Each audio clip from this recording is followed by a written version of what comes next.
Imagine this.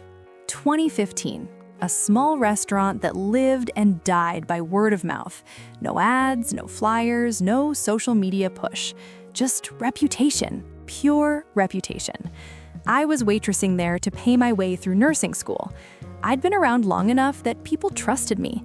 I wasn't officially a trainer, but whenever a new server got thrown into the deep end, I was the one they paired them with. I'd jump in, cover tables, calm nerves. I loved being that person.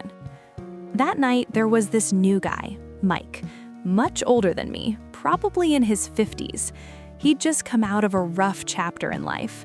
Quiet, a little awkward, visibly worried about making mistakes, but kind, gentle, the kind of man who apologized even when it wasn't his fault. It was his first real night running his own full section. I was right next door, close enough to keep an eye on him, ready to jump in if he started drowning. Everything was fine at first. Then this table of 6 walked in. Mid-20s, trendy outfits, loud laughs, that we own the place energy. Mike came rushing over to me, hands shaking just a little, voice barely above a whisper. They want some custom wrap. It's not on the menu. She says the other location makes it all the time. Just do it. I could have told him to hold his ground, but first solo night, nerves already through the roof. So I said, go ask the kitchen. If they're okay with it, no problem. If not, I'll handle the table. Kitchen said yes, they made it. That was the moment everything changed. The leader of the table, sharp bob haircut, permanent smirk, decided tonight was the night to destroy someone. Every time Mike brought something, she demanded something else. More ranch, no ice, ice again, lemons on the side, different straw. Each request sharper, each eye roll bigger. No please, no thank you, just pure entitlement and contempt. I watched his face crumble with every trip back to the table. His hands started trembling when he carried trays, sweat shining on his forehead under the warm lights. I started running his other tables for him, refilling drinks, trying to give him even a second to breathe. But she wanted him, only him, and she made sure he felt every second of it. In the back, I caught him during a rare quiet moment. His voice cracked. I think I'm just gonna quit right now. I can't do this. A grown man in his 50s, eyes glassy, saying he was ready to walk out. Something inside me snapped. Hot, protective rage flooded my chest. This wasn't just rudeness. This was deliberate cruelty. I looked him in the eye and said, "You're not quitting. Not tonight. I've got you. We're finishing this table, and you're walking out of here with your head high." They stayed late, past closing in our section. We were the last ones left. Then Mike came back looking even more confused. They're asking for employee discounts, multiple ones stacked on the same ticket. Is that allowed? Employee? My brain froze. And then the truth came out. She was a trainer at our sister location. That's why they always made her special food there. And all night she'd been telling him, loud enough for the whole table to hear, "You're the worst waiter I've ever seen in my life." It all made sense. The constant demands, the humiliation, the way she kept kicking him when he was already down. She wasn't just rude, she was flexing, abusing her tiny bit of power. And now she wanted free birthday cakes for multiple birthdays, and the song, right now. My anger turned into something molten. I told Mike, prep the cakes, don't bring them out yet.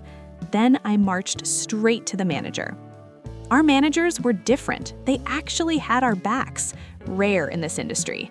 I gave the front-end boss the full story, every insult, every demand, how she'd spent 2 hours emotionally dismantling a good man.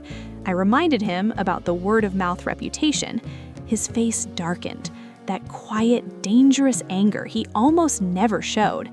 Then he smiled, slow and sharp. "Do whatever you want," he said. "I'll handle the discounts, and I've got a call to make."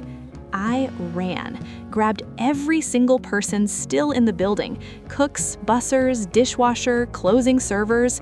fastest briefing in history. That table tortured Mike all night. The leader's a trainer from the other branch. She wants cakes and the birthday song. We're giving it to her our way. Everyone grinned. We were locked in. I told Mike we were ready. He looked terrified, but he nodded. And then we moved. At least 15 of us, maybe more, descended on their little corner table.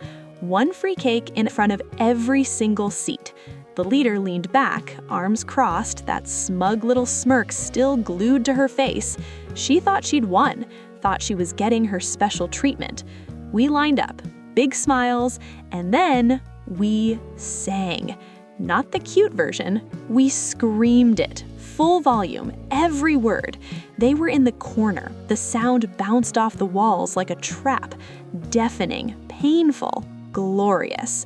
Their smiles disappeared in 2 seconds flat.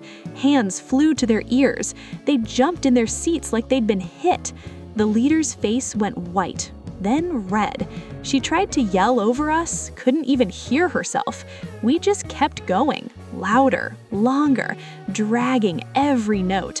My own ears were ringing. It hurt, and I loved every second of it. While we were screaming, our manager was in the office on the phone.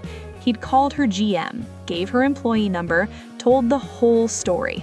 No stacked discounts, no discount at all. When the song finally ended, we stood there, chests heaving, still grinning. The host handed her the phone. She listened. Her face collapsed. Tears started. She stammered excuses, begged. "Sir, I didn't mean, it wasn't like..." But it was already done. Her number was flagged, her job was gone. I watched her break, and for the first time that night, I felt peace, like the universe had finally evened the score. Sometimes karma doesn't whisper, sometimes it screams. And when someone uses their small slice of power to crush someone who's already struggling, the universe screams back. Mike didn't quit that night. He finished strong. And even today, more than 10 years later, every time I hear that birthday song, my heart still warms up.